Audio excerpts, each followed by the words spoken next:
네, 오늘은 박두성 선생님의 그 삶에 이어서 지금 현재 우리나라의 장애인들을 대하는 모습들을 한번 점검해 보려고 합니다. 박두성 선생님의 시각장애인들의 가능성, 그 꿈을 이루어 나가고 있는 유예은 자매를 소개할 거예요. 시각장애가 있는 피아니스트입니다. 예은이는 악보를 보지 못합니다. 점자 악보가 많지 않아서 주로 녹음한 것을 듣고 연습합니다. 몇 배를 더 연습해야 되죠. 더 많이 노력해야 합니다. 그래도 포기하지 않고 일반인 피아노 콩쿠르 대회에서 1등을 하는 쾌거를 이루기도 했습니다. 피아니스트가 되어서 아픈 사람들에게는 위로의 음악을 들려주고 싶고 어려운 사람들에게는 희망의 음악을 들려주는 것이 이 예은 자매의 꿈이라고 말합니다. 네, 장애가 있으면 불편하죠. 힘이 듭니다. 그러나 하고 싶은 일을 하는 것이 불가능할까요? 그렇지 않습니다. 우리의 모습을 돌아보게 하는 뉴스를 소개해 드리려고 합니다.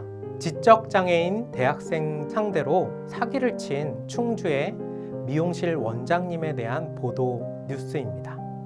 충주의 한 미용실 원장이 지적장애인들을 상대로 친절하게 대해주고 친분을 쌓아가다가 요금을 말하지 않고 염색하라고 강요를 하게 됩니다. 그리고 카드를 빼앗다시피 해서 결제를 했는데요. 여러분, 얼마를 했을까요? 무려 52만 원을 결제를 합니다. 그런데 염색 자체도 제대로 되지 않았어요. 두피까지 염색이 되고 환불을 요구했습니다. 내 생활비 전부인데 이렇게 하면 어떻게 나는 살겠습니까? 환불해 주세요 라고 환불을 요구했지만 경찰에 도움을 청한 뒤에야 돌려받을 수 있었습니다. 이 미용실 원장은요, 한 명이 아니라 여러 명의 장애인들을 상대로 동일한 죄를 반복했다라는 보도입니다. 장애인들은요, 자신에게 친절하게 대해주는 사람들의 권유를 거절하는 것이 굉장히 어렵습니다. 잘 대해주는 사람들이 사실 많지는 않습니다. 그래서 그런 사람을 만나면 그런 사람들의 권유에 끌려다닐 수 있어요. 그 마음을 이용한 것이죠.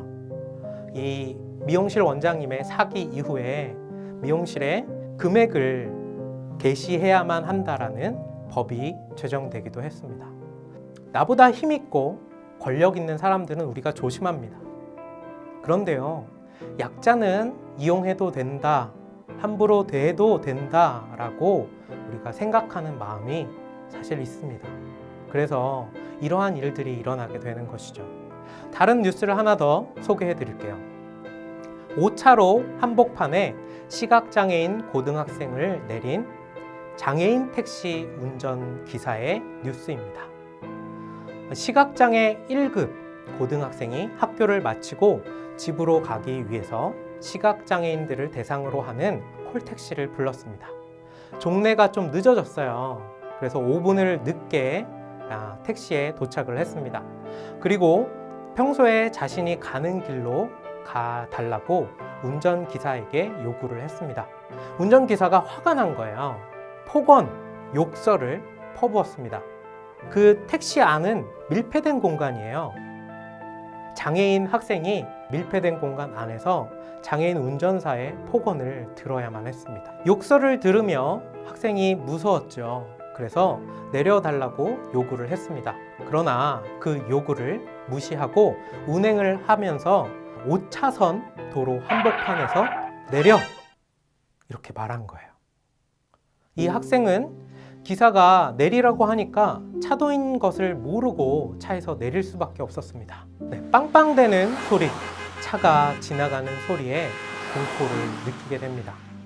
이 학생은 폐쇄된 공간에서 성인 남성에게 욕설을 들었던 것이 트라우마가 됩니다. 어머니가 안아주어도 그 손길을 감당하지 못하는 불안 증세를 보였다라는 기록이 있었습니다. 여러분, 부자만 대단한 권력을 가져야만 갑질을 하는 것이 아닙니다. 우리도 조심해야 되는 사람, 무시하고 막대해도 되는 사람, 이렇게 구분하면서 살아가고 있지는 않을까요? 네, 지금까지 대한민국의 부정적인 모습을 보도한 뉴스를 소개했는데요. 대한민국의 긍정적인 뉴스도 하나 소개하려고 합니다. 네, 초등학교 운동회에 대한 뉴스입니다. 연골 무형성증을 앓는 한 친구가 있었어요. 연골이 성장하지 않아서 키가 크지 않는 질병입니다. 이 친구는 운동회에서 늘 꼴찌를 할 수밖에 없었습니다. 그래서 선생님에게 이렇게 얘기를 했어요.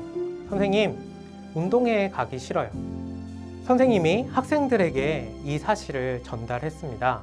학생들이 회의를 합니다. 그리고 선생님, 저희가 알아서 해결해 볼게요. 그 친구를 위해서 달리기 결승선 있죠? 그 결승선 앞에서 아무도 먼저 들어가지 않고 손을 잡고 나란히 1등으로 골인을 합니다. 그 학생이 눈물을 흘려요. 학급 아이들은 언론에서 관심을 가지고 칭찬하는 모습을 보고 어리둥절했다라고 합니다. 왜냐하면요, 친구로서 당연히 해야 할 것을 한 것이고 평소대로 한 건데 왜 칭찬을 받아야 하느냐라며 오히려 반문했다라고 해요. 여러분, 어떻게 생각하시나요? 저는 이 뉴스를 듣고 많이 반성했습니다.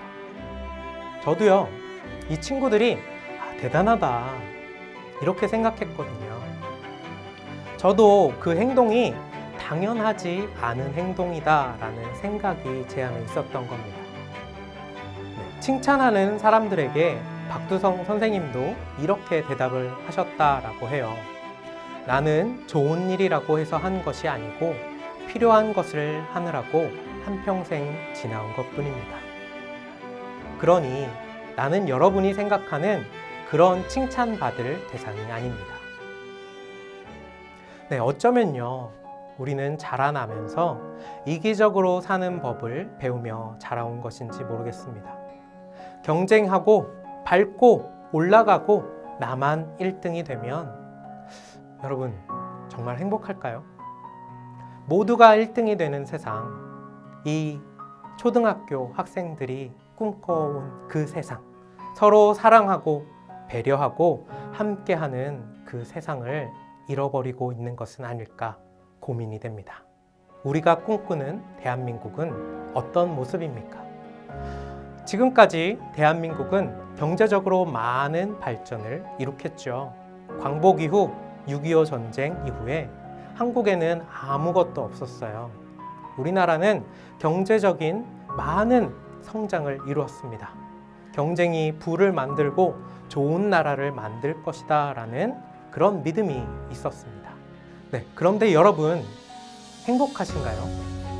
소수의 부자들, 1등, 이들만 행복한 것이 과연 행복일까요? 그게 정말 우리나라의 최선의 모습일까요? 우리나라가 부족한 사람은 꿈을 꿀 수 없는 그런 나라로 되어가는 것은 아닐까요? 여러분은 어떤 대한민국을 꿈꾸고 계신가요? 부유한 나라? 아니면 사랑과 배려의 나라? 송암 박두성 선생님, 한 사람의 꿈이 그 시대를 바꿨습니다. 대한민국의 많은 시각장애인들에게 희망의 길을 열었습니다. 한 명의 꿈이, 그 희생이 나라와 시대를 바꿨습니다. 내가 뭐라고, 나 혼자 뭘 할 수 있겠어, 이렇게 생각하지 마세요. 송암 박두성 선생님의 꿈을 통해서 그분의 제자들이 함께 하게 됩니다. 여러분이 의미 있는 일을 꿈꾸면요, 여러분과 함께하는 사람들이 반드시 생겨날 것입니다. 영상을 보시는 이 모든 시청자 여러분은 작지 않습니다. 여러분은 모두 소중합니다. 연약한 다른 사람이 꿈을 꿀 수 있도록 돕는 그런 꿈을 꾸기 시작한다면 우리 대한민국은 더 아름다운 나라로 나아갈 것이다. 저는 그렇게 믿고 있습니다.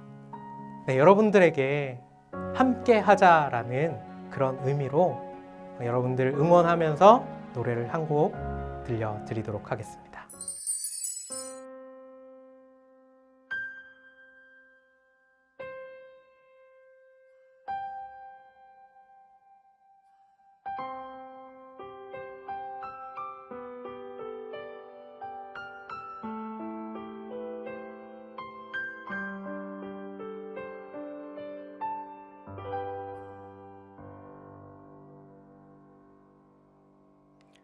작은 연못에서 시작된 길, 바다로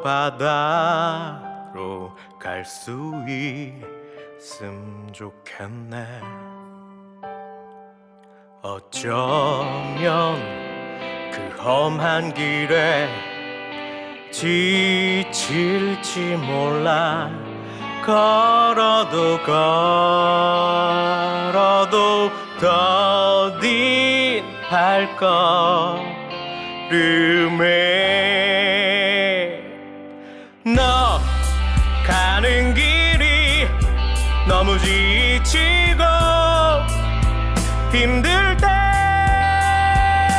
말을 해줘. 숨기지 마, 넌 혼자가 아니야.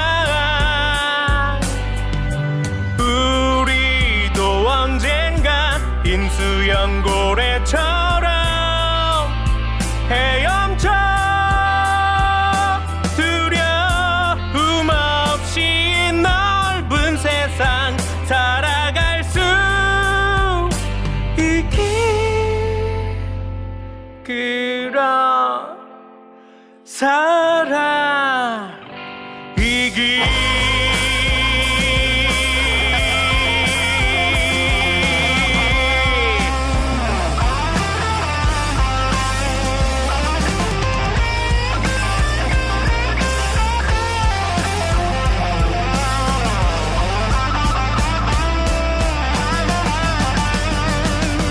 더 상처받지 마, 이젠 울지 마, 웃어봐.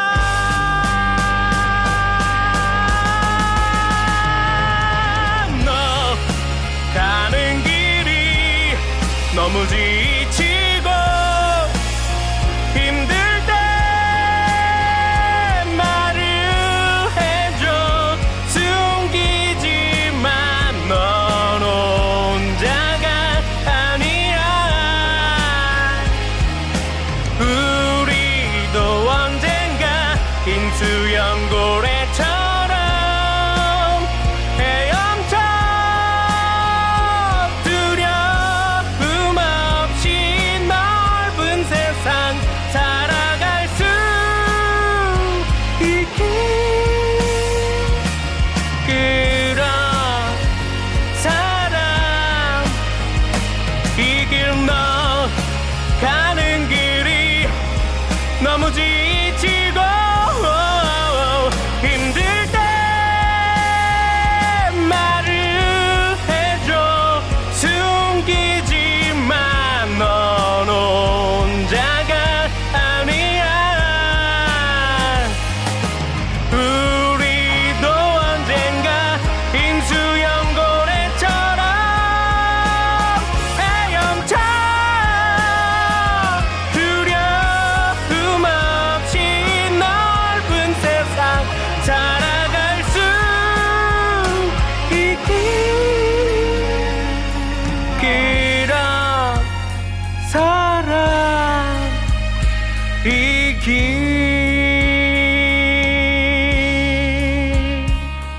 그런 사랑이길.